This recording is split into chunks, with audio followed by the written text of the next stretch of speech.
Good morning students. मी काल तुम्हाला uncertainty प्रिन्सिपलचा एक व्हिडिओ सेंड केला होता. त्याच्यामध्ये फक्त कॉन्सेप्ट होता.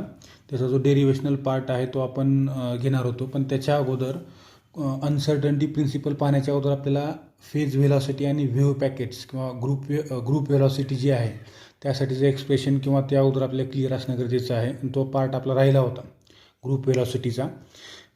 त्याच्यामुळं मी अगोदर ग्रुप व्हेलॉसिटीचं एक्सप्रेशन किंवा ग्रुप व्हेलॉसिटी नेमकं कशाला म्हणायचं ते आपण अगोदर माहीत करून घेऊ आणि त्याच्यानंतर मग आपण अनसर्टन्टी प्रिन्सिपल पाहणार आहोत. तर याच्या अगोदर आपण फक्त फेज व्हेलॉसिटी पाहिलं होतं. फेज व्हेलॉसिटीमध्ये काय तुम्हाला ज्यावेळेस एक्झामला 2 मार्कासाठी हा क्वेश्चन विचारला जातो, derive the expression for phase velocity or wave velocity, त्यावेळेस याचे का नोट्स तुमच्यासमोर दिसत आहेत. इतकं जरी तुम्ही लिहिलात तरी सफिशियंट आहे 2 मार्कासाठी. बघा याच्यात काय काय म्हणलं आहे. The velocity with which a plane monochromatic wave, ज्याला आपण सिम्पल हार्मोनिक प्रोग्रेसिव्ह वेव्ह असं म्हणतो, जे आपण 12वीला जो 7वा चॅप्टर होता तुमचा वेव्ह मोशन त्याच्यामध्ये आपण पाहिलं होतं, त्याला प्लेन मोनोक्रोमॅटिक वेव्ह असं म्हणतात. Which moves through a medium is non as phase or wave velocity. अशा प्रकारची जी वेव्ह एका प्लेन किंवा एखाद्या पर्टिक्युलर स्पेसमध्ये मूव्ह होत आहे एका पर्टिक्युलर डायरेक्शनला, त्या वेव्हची जी व्हेलॉसिटी आहे त्यालाच आपण फेज व्हेलॉसिटी असं म्हणतो.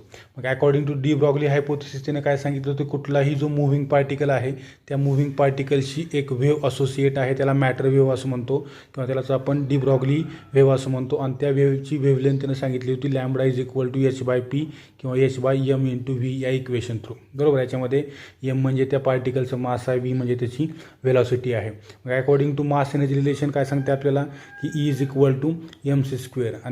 आणि जर समजा आपण त्या पार्टिकल किंवा त्या पार्टिकलची जी एनर्जी आहे ती प्लँकच्या फॉर्ममध्ये सांगितली तर काय येईल, E is equal to h nu. त्याच्यावरून आपल्याला जे इक्वेशन मिळणार आहे न्यूसाठीचं ते काय असेल, new is equal to mc²/h असेल. आणि आपण जनरली फेज व्हेलॉसिटीचं जे एक्सप्रेशन आहे ते या पद्धतीने सांगतो, v is equal to nu lambda. याच्यामध्ये न्यूची व्हॅल्यू आपल्याला माहीत आहे, लॅम्बडाची व्हॅल्यू आपल्याला माहीत आहे.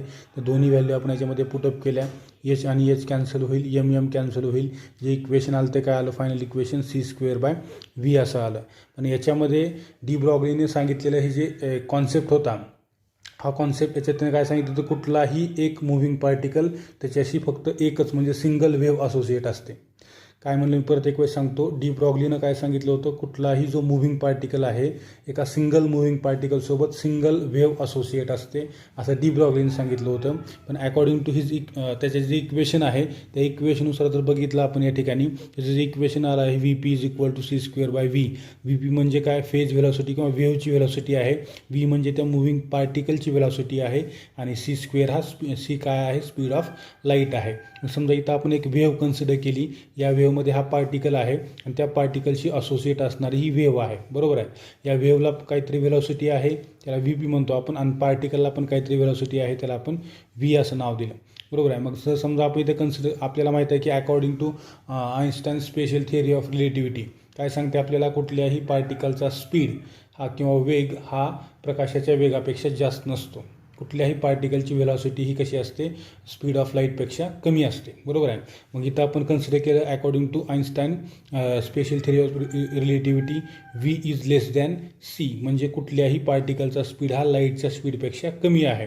मग जर समजा आपण या इक्वेशनमध्ये vची व्हॅल्यू जर कमी ठेवली, इथं cचा स्क्वेअर आहे म्हणजे 3 × 10⁸ त्याचा स्क्वेअर, आणि त्याला आपण फक्त व्हीने डिवाईड करणार आहोत म्हणजे सीपेक्षा कमी व्हॅल्यूने डिवाईड करणार आहोत, तर नक्कीच ते येणारा आन्सर कसा असेल, सीपेक्षा जास्त असेल. म्हणजे इथं आपण काम शकतो VP is greater than c. मग या ठिकाणी काय झालं, वेव्हची जी व्हेलॉसिटी आहे ती लाईटच्या स्पीडपेक्षा जास्त आली. म्हणजे याचा अर्थ थोडक्यात त्या ठिकाणी पार्टिकलपेक्षा वेव्ह काय होईल, पुढे निघून जाईल. परंतु असं होत नाही, ज्या ठिकाणी पार्टिकल आहे त्याच्यासोबतच ती वेव्ह ड्राईव्ह होत असते किंवा सोबत चालत असते म्हणलं तरी चालेल. म्हणजे या ठिकाणी हा जो त्यानं सांगितलेला डी ब्रॉगलीने सांगितलेला हायपोथेसिस होता हा चुकीचा आहे असं म्हणता येणार नाही, परंतु इनकम्प्लीट आहे, ज्याला नंतर कंप्लीट केलं स्क्रॉडिंजरने किंवा श्रोडिंजर ज्याला इक्वेशन म्हणतो आपण, श्रोडिंजरने सांगितलं.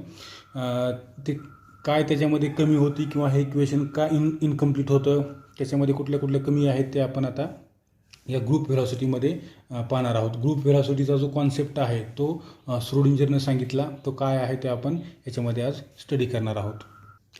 आता याच्यामध्ये ज्यावेळेस तुम्हाला असं क्वेश्चन विचारला जातो एक्झामला की what is group velocity and derive necessary expression for it, त्यावेळेस तुम्हाला अगोदर त्याची सुरुवात जी आहे ती तुम्ही इथून करणं गरजेचं आहे. त्याच्यामध्ये तुम्हाला अगोदर डी ब्रॉगली हायपोथेसिस जे काय ड्रॉबॅक्स आहेत ते ड्रॉबॅक्स सुरुवातीला सांगून नंतर त्याची डेफिनेशन आणि नंतर परत त्याचं एक्सप्रेशन आपण पाहणार आहोत. आता बघा त्याचे ड्रॉबॅक्स काय आहेत आपल्याला माहिती आहे. The phase velocity equation is given by V P is equal to C square by V. त्याच्यामध्ये V is less than C आहे, so V P is greater than C. म्हणजे याचा अर्थ काय होतो, this equation shows that matter wave associated with particle could travel faster than particle itself, thus leaving the particle far behind. म्हणजे याचा अर्थ त्या ठिकाणी असणारी जी वेव्ह आहे ती वेव्ह पार्टिकलपेक्षा जास्त वेगानं पुढे मूव्ह होईल आणि पार्टिकल पाठीमागच्या बाजूला राहील. आणि हे पॉसिबल नाही. म्हणून काय म्हणलं बघा, दस अ material particle can't be represented bye a single wave. म्हणजे याचा अर्थ कुठलाही एक मटेरियल पार्टिकल हा एका सिंगल वेव्हनं रिप्रेझेंट करता येत नाही. Schrödinger resolved this problem by assuming that a material particle in motion is equivalent to group of waves with slightly different velocities and wavelengths which superimpose together and results in new wave called wave packet. Wave packet किंवा wave group कशाला म्हणतो आपण, इथं आपण दोन wave consider केलेले आहेत. या ठिकाणी दिसते आपल्याला दोन्ही वेव्हच्या ॲम्प्लिट्यूड जरी सेम, समजा ॲम्प्लिट्यूड सेम असेल किंवा डिफरंट असेल तो भाग वेगळा आहे, पण या ठिकाणी वेव्हलेंथ डिफरंट आहेत आणि व्हेलॉसिटी पण डिफरंट आहेत. अशा दोन वेव्ह जर एकमेकावरती सुपरइम्पोज झाल्या म्हणजे आपल्याला वेव्ह पॅकेट असं सांगता येईल की एकाच डायरेक्शनला नंबर ऑफ वेव्ज ट्रॅव्हल करत आहेत. एकाच डायरेक्शनला नंबर ऑफ वेव्ज ट्रॅव्हल करत आहेत आणि त्या वेव्ज जर एकमेकावरती सुपरइम्पोज झाल्या तर ड्यू टू इंटरफिअरन्स आपल्याला माहिती आहे, कन्स्ट्रक्टिव्ह इंटरफिअरन्स, डिस्ट्रक्टिव्ह इंटरफिअरन्स, या इंटरफिअरन्समुळं एक नवीन वेव्ह तयार होईल, त्याला म्हणतो आपण वेव्ह पॅकेट असं म्हणतो. जर समजा आपण या ठिकाणी एक्झाम्पलसाठी दोन वेव्ज कन्सिडर केल्या, ज्या दोन्ही वेव्हच्या वेव्हलेंथ डिफरंट आहेत, व्हेलॉसिटी डिफरंट आहेत, या दोन्ही वेव्ज एकमेकावरती जर सुपरइम्पोज केल्या तर क्रेस्टशी कोइन्साइड होईल, काही ठिकाणी क्रेस्ट ट्रफसोबत कोइन्साइड होईल आणि त्यावेळेस आपल्याला एक नवीन वेव्ह मिळेल, याला म्हणतो आपण वेव्ह पॅकेट असं म्हणतो. हे जे एनव्हलप आहे, या एनव्हलपमध्ये जे आपण ड्रॉ केलेलं आहे हे एक नवीन वेव्ह पॅकेट आहे, ज्या हे वेव्ह पॅकेट या दोन वेव्हच्या सुपरपोजिशनमुळं तयार झालेलं आहे. आणि तो जो पार्टिकल आहे, ज्या पार्टिकलच्या या वेव्ज असोसिएट आहेत, तो पार्टिकल या वेव्ह पॅकेटच्या आतमध्येच कुठंतरी असेल. फक्त ज्या ठिकाणी त्याची ॲम्प्लिट्यूड जास्त आहे त्या ठिकाणी तो पार्टिकल असण्याची पॉसिबिलिटी जास्त असेल आणि ज्या ठिकाणी ॲम्प्लिट्यूड कमी आहे त्या ठिकाणी तो पार्टिकल असण्याची पॉसिबिलिटी झिरो नसणार परंतु कमी असणार. झिरो असणार नाही, पार्टिकल असण्याची प्रोबॅबिलिटी असणार परंतु कशी असणार, कमी. तो पार्टिकल प्रेझेंट नाही असं आपण कुठं म्हणू शकतो तर नोडला, या ठिकाणी out of the wave packet या ठिकाणी पार्टिकल असण्याची प्रोबॅबिलिटी कशी असेल, झिरो असेल. आणि हे वेव्ह पॅकेट ज्या व्हेलॉसिटीनं मूव्ह होत आहे त्यालाच काय म्हणतो आपण जी, याचा अर्थ ग्रुप व्हेलॉसिटी किंवा वेव्ह पॅकेट व्हेलॉसिटी. म्हणून त्याची डेफिनेशन जी आहे ती काय सांगते आपल्याला, the velocity with which a wave packet or a group of waves moves in a medium is called group velocity. काय म्हणलं, अशी व्हेलॉसिटी ज्या व्हेलॉसिटीनं एखादं वेव्ह पॅकेट स्पेसमध्ये किंवा मीडियममध्ये मूव्ह होत आहे त्याला म्हणतो आपण ग्रुप व्हेलॉसिटी असं म्हणतो. मग ते डिराईव्ह करण्यासाठी ही जी ग्रुप व्हेलॉसिटी आहे त्याचंच एक्सप्रेशन आज आपण डिराईव्ह करणार आहोत. त्यासाठी आपण या ठिकाणी दोन वेव्ज कन्सिडर करणार आहोत. त्यातली एक वेव्ह आपण सांगितली, आपल्याला माहीत आहे की कुठल्याही मोनोक्रोमॅटिक किंवा एक सिम्पल हार्मोनिक प्रोग्रेसिव्ह वेव्हचं जे इक्वेशन आहे जे आपण 12th बघितलेलं आहे, this equation can be represented by using y1 is equal to, y1 म्हणजे काय, डिस्प्लेसमेंट आहे, ए ॲम्प्लिट्यूड आहे, y1 is equal to A sine of 2π into bracket x by lambda minus nu into T bracket close. ह्या equation आपण काय करतो, कुठल्याही एका सायनसॉइडल वेव्हला आपण काय करतो, रिप्रेझेंट करतो साइन फंक्शनचा यूज करून. पाहता आपण काय केलं, त्याच्यामध्ये जे 2π होतं त्यानं काय केलं, आपण फक्त त्याला मल्टिप्लाय केलं, हे काय झालं 2π x by lambda minus 2π nu by T. याच्यामध्ये आपल्याला माहीत आहे 2π बाय के म्हणजे काय आहे, वेव्ह नंबर आहे. 2π बाय के काय सांगतो आपल्याला, वेव्ह नंबर डिनोट करतो. त्यामुळं 2π बाय केला आपण के कन्सिडर केलं, केनं त्याला रिप्लेस केलं, के एक्स मायनस 2π न्यू म्हणजे काय, अँग्युलर फ्रिक्वेन्सी, बरोबर आहे. 2π न्यू किंवा त्याला अँग्युलर व्हेलॉसिटी किंवा अँग्युलर फ्रिक्वेन्सी असं म्हणतो, जो आपण फॉर्म्युला क्लासिकल मेकॅनिक्समध्ये 2πn असं पाहिला होता. तसं या ठिकाणी काय येईल, ओमेगा इंटू टी आलं, बरोबर आहे. इथे आपण त्या ठिकाणी लिहिलं की केची व्हॅल्यू 2π/λ आहे आणि ओमेगाची व्हॅल्यू 2π न्यू आहे. याच्यानंतर ही झाली पहिली वेव्ह. पहिल्या वेव्हचं इक्वेशन आपण या पद्धतीने रिप्रेझेंट केलं. आता दुसरी वेव्ह जी आपण चॉईस करणार आहोत त्याची ॲम्प्लिट्यूड जरी सेम असली तरी त्या ठिकाणी आपल्याला त्याची व्हेलॉसिटी आणि त्याची वेव्हलेंथ आपल्याला काय करायची, स्लाइटली डिफरंट घ्यायची. म्हणजे समजा या ठिकाणी इथं आपण दिला वेव्ह नंबर के, तर इथं काय आहे k+dk. याचा अर्थ काय की याची जर समजा याचा वेव्ह नंबर 1000 असेल तर याचा जास्त नाही, फक्त 1000+1 असेल, बरोबर आहे. k+dk इथं लिहिलं आपण k+dk × x minus ω+d ω T. आता काय केलं आपण या दोन वेव्हजला सुपर इम्पोज केलं, म्हणजे याचा अर्थ त्यांचं डिस्प्लेसमेंटचं आपण ॲडिशन केल्यानंतर आपल्याला काय होईल, एक रिझल्टंट वेव्ह मिळेल. रिझल्टंट वेव्हसाठीचं इक्वेशन काय असेल, y = y1 + y2. मग आता काय केलं आपण y1 + y2 ह्या पहिली वेव्ह या ठिकाणी लिहिलं, प्लस ही दुसरी wave a sin k+dk × x minus ω+d ω T. आता याच्यामध्ये फक्त घेत असताना काय करा, आता हे मी असं लिहिलेलं नाही, पण जे इक्वेशन म्हणजे y2 आहे ते y2ला अगोदर घ्या, म्हणजे त्याला c कन्सिडर करा, आणि y1ला काय करा नंतर लिहा, त्याला d कन्सिडर करा. कारण या ठिकाणी हे असं का करायचं, तर आपल्याला इथं सबस्ट्रॅक्शन करत असताना हे समजून येईल आपण असं काय केलं. आता याच्यामध्ये आपल्याकडे एक फॉर्म्युला आहे कुठला, sin c + sin d = 2 cos c - d/2 × sin of c + d/2. हे इक्वेशन आहे, या फॉर्म्युला आहे मॅथमॅटिक्सचा. याच्यानुसार आपल्याला काय करायचं आहे, या इक्वेशनला एक्सपांड करायचं आहे. मग काय होईल, पहिल्यांदा आपण समजा 2 cos, याच्यामध्ये ए कॉमन काढलं आहे आपण, ए कसं आहे कॉमन काढलेलं आहे, बाहेर येईल, बरोबर आहे. मग इथं काय होईल, पहिल्यांदा हे ऑपरेशन करून बघा, 2 cos c - d/2. मग आता सी कोणतं आहे, ही टर्म आहे, बरोबर आहे, मायनस डी. आता c - d करत असताना काय होईल, या ठिकाणी इथं जर पहिलं आपण तर एक्स कसं आहे इथं कॉमन, के आणि के काय होईल कॅन्सल, इथं टी काय आहे कॉमन, ओमेगा आणि ओमेगा काय होईल कॅन्सल. त्याच्यामुळे आपण काय केलं, तिथं सी याला कन्सिडर केलं आणि डी याला कन्सिडर केलं होतं. बघा परत एक वेळ सांगतो, तुम्ही हे सॉल्व करून बघू शकता, नाही केलं तरी चालतं आहे. c - d/2 करत असताना काय केलं आपण, याच्यामध्ये सी याला कन्सिडर केलं आणि डी याला कन्सिडर केलं, हे साईन फंक्शन कॉमन निघालं. याच्यामध्ये काय होईल, हे एक्स इथं आहे, इथं पण एक्स आहे, हे कॉमन निघेल, k+dk मायनस के असं येईल, म्हणजे के आणि के कॅन्सल. इथं काय होईल, ω+d ω, आणि हे परत काय होईल मायनस प्लस ओमेगा, हे मायनस ओमेगा आणि हे प्लस ओमेगा कॅन्सल होईल. म्हणजे ते इक्वेशन कसं येईल सॉल्व केल्यानंतर, हे 2 डिवाइडचं जे आहे ते ॲज इट इज राहील, म्हणजे काय होईल dk/2 × x, आणि दुसरं काय येईल d ω/2 × t. सेम तसंच साईन c + d/2 आपण करून बघू, काय होईल या ठिकाणी साईन ऑफ, इथं जर आपण त्याला सॉल्व केलं c + d, तर ते जे सॉल्व केल्यानंतर कसं येईल, इथं प्लस साईन असल्यामुळे इथं कुठलीही टर्म कॅन्सल होणार नाही, फक्त इथं कॉमन निघेल एक्स, हे k+dk/2 आणि ω+d ω/2.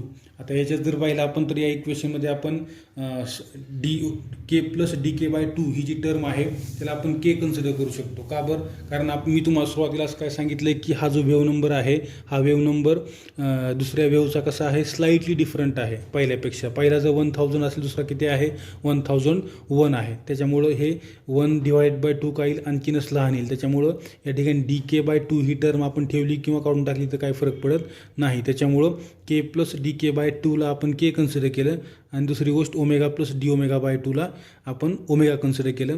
त्याच्यामुळं जे वरचं इक्वेशन येणार होतं ते इक्वेशन कसं आलं, अशा पद्धतीनं 2a cos dk/2 × x - d ω/2 × t × sin of kx - ωt.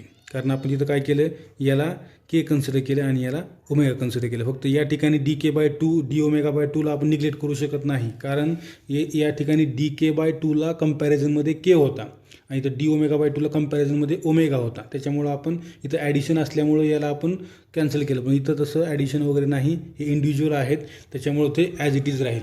आता पुढे पहा, पुढे आता ते मगाचं जे इक्वेशन आहे त्या इक्वेशनमध्ये जी पहिली टर्म आहे, पहिली टर्म कुठली, cos of dk/2 × x minus d ω/2 × t.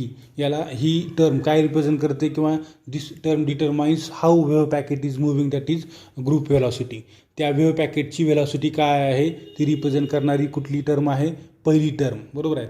V G represent करते आणि दुसरी जी आहे ती काय रिप्रेझेंट करते, phase velocity or wave velocity. ज्या नंबर ऑफ वेव्हजपासून किंवा ज्या वेव्हजपासून तो ग्रुप वेव्हज किंवा ग्रुप ऑफ वेव्हज तयार झालेला आहे किंवा वेव्ह पॅकेट तयार झालेला आहे, त्याच्या आतमध्ये असणाऱ्या ज्या वेव्हज आहेत त्या वेव्हची व्हेलॉसिटी रिप्रेझेंट करणारी टर्म कुठली आहे, दुसरी आहे म्हणजे sine of k x minus omega t आहे.